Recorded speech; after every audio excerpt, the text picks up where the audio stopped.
Essayons à présent de prendre un peu de distance par rapport à ce risque géopolitique qui rend encore un peu plus compliqué la situation de marché. C'est Patrick Guérin qui est à mes côtés en plateau pour discuter de la situation justement de marché, directeur de la gestion de Bordier et compagnie à Paris. Bonjour Patrick. Bonjour Grégoire. Oui, je le disais, je le laisse sous-entendre, la situation de marché était déjà un peu plus compliquée avant même la tension et les tensions géopolitiques autour du dossier ukrainien. Si on revient à la situation qui prévalait précédemment, il y a encore quelques jours, on était déjà dans une situation de marché compliquée. Oui, les cartes avaient été déjà complètement rebattues depuis le début de l'année, en fait, avec toute la politique monétaire qui était complètement remise en cause et de manière un peu inattendue, il faut bien le reconnaître. Les marchés ont très rapidement, on s'en souvient, réagi plutôt négativement, évidemment, à un changement dans la donne monétaire et c'était quelque chose qui n'a fait que en fait, s'accroître avec le risque géopolitique qu'aujourd'hui on connaît. Quelle lecture est-ce que vous faites justement de cette situation de marché ? Parce que, on le disait encore avec Bastien, quand on regarde les indices européens, finalement, on est en baisse de 4-5% depuis le 1er janvier. Ce qui paraît pas traumatisant à ce point-là. Quand on regarde sous la surface, en revanche, visiblement, il y a des mouvements beaucoup plus violents. Oui, les plaques tectoniques sont plus fortes, effectivement, puisque les indices, c'est une chose, mais on part d'une situation déjà 2021 qui était tout à fait exceptionnelle. Alors, il a fallu un peu de temps pour digérer la dégradation des conditions générales, mais quand on regarde dans le détail, effectivement, au sein des indices, l'évolution des secteurs et même au sein des secteurs, c'est quand même quelque chose qui est beaucoup plus compliqué. On ne peut pas raisonner de manière simpliste en disant, par exemple, en 2021, le luxe, c'était quelque chose qu'il fallait avoir dans les portefeuilles absolument, et 2022, il ne faut plus l'avoir. Ce n'est pas tout à fait ça, parce qu'on voit, par exemple, que si on s'intéresse simplement au CAC 40, eh bien, au sein du luxe, la valeur vedette 2021, je parle d'Hermès, connaît un parcours qui est un peu heurté depuis le début de l'année, alors même que la publication des chiffres de l'année 2021 a été simplement exceptionnelle. A contrario, LVMH et Kering, qu'on a tendance à comparer un peu, eux connaissent une situation un peu moins défavorable. On est autour de -8 pour ces deux derniers, quand on est à -20 pour Hermès. Donc, pour un investisseur, c'est pas évident d'accepter ça. Et pour autant, que faut-il faire ? Faut-il lâcher le bébé avec l'eau du bain ? Faut-il dire, fini le luxe, pour simplifier, caricaturer? Je ne crois pas. Comment on explique déjà la situation là, entre les dossiers que vous avez cités ? Pourquoi est-ce que Hermès ne connaît pas le même sort que LVMH ? Pourquoi est-ce qu'on tape plus sur Hermès aujourd'hui dans le marché ? Il y a des raisons qui sont propres à Hermès et aux chiffres de 2021 qui ont un peu déçu dans le segment maroquinerie, puisque la demande est tellement forte, paradoxalement, que l'entreprise ne peut pas y faire face. Donc les marchés ont sanctionné, ce qui est quand même un peu aberrant, mais c'est comme ça, ont sanctionné cette situation. Et puis, il faut aussi avoir présent à l'esprit que Hermès est une capitalisation plus petite que les deux précédentes et que son entrée dans la cour des grands, si j'ose dire, qui date de l'année dernière, de la fin de l'année dernière, lui a finalement été plutôt défavorable, paradoxalement, puisque comme c'est un titre qui est très valorisé, la hausse des taux et la désaffection pour les valeurs de croissance, c'est quelque chose qu'elle a subi de plein fouet et beaucoup plus fortement en termes de performance que les deux autres. On dit la normalisation des multiples, c'est ça, Patrick. Voilà. Les multiples se normalisent, les multiples trop élevés sont en train de baisser un petit peu. Comment on raisonne ou comment on rationalise cette situation sur le plan de l'investissement et même, j'allais dire, dans les conversations que vous avez avec vos clients privés? C'est ça qui est intéressant, je trouve, dans la gestion privée, c'est que vous avez ce contact quasi quotidien, permanent avec vos clients. Quelles sont leurs interrogations et quelles sont les questions auxquelles il vous faut répondre? La principale des difficultés que nous rencontrons, c'est que les clients ont dans l'ensemble été extrêmement satisfaits de l'année 2021. C'est vrai qu'on a réussi à leur fournir des performances de grande qualité et qu'ils ont vu depuis le début de l'année 2022, en à peine 2 mois, une partie de ces gains s'effondrer, ce qui est pour un investisseur privé très compliqué à accepter et à comprendre.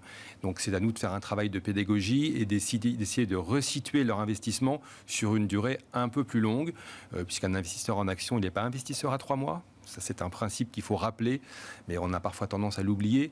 Et donc, quand on est prêt à prendre des risque sur les marchés, on doit absolument, c'est vraiment indispensable, raisonner sur une période de 3 à 5 ans. Donc évidemment, là on est sur un concentré de risques.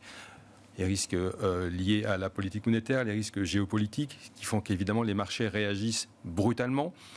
Et l'impact sur les performances, il est lui aussi extrêmement violent. Donc à nous d'essayer de faire de la pédagogie et de resituer leur parcours d'investisseurs sur une durée un peu plus longue.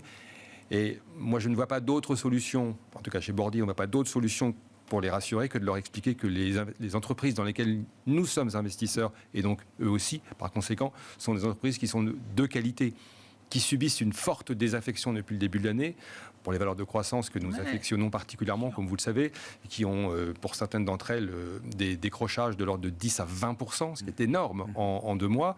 Mais il faut bien comprendre que ces sociétés dans lesquelles nous sommes investisseurs présentent un parcours et un profil de grande qualité. Alors évidemment, il y a la normalisation des multiples dont vous parliez il y a quelques instants, qui fait effectivement souffrir beaucoup, mais il est vraiment important de regarder sur une durée un peu plus longue. Et c'est vrai qu'aujourd'hui, les marchés perturbent complètement cette lecture. Ouais.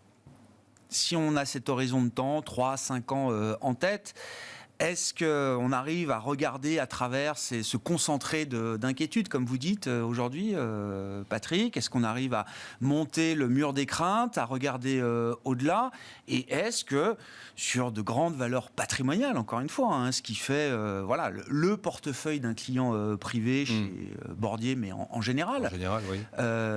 Est-ce qu'on a déjà des zones d'intervention? Alors, je ne cherche pas le timing parfait, bien sûr, mais encore une fois, vous l'avez dit, c'est déjà des mouvements de retracement qui sont importants.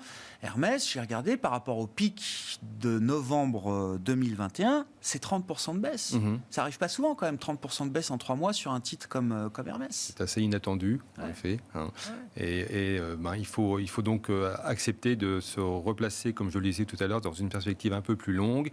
Et surtout, il faut essayer de garder son sang-froid le plus possible. C'est-à-dire que je pense en effet que à ces niveaux de prix, c'est probablement une bonne occasion pour commencer à accumuler, mais le faire évidemment avec beaucoup de précaution, beaucoup de prudence, compte tenu du contexte que nous connaissons. Donc, en revanche, ce que j'essaie d'expliquer aux clients que je rencontre, c'est que ce ne serait pas forcément opportun en ce moment de perdre patience et de sortir des marchés, parce que la volatilité est vraiment trop forte, donc ce ne serait pas raisonnable.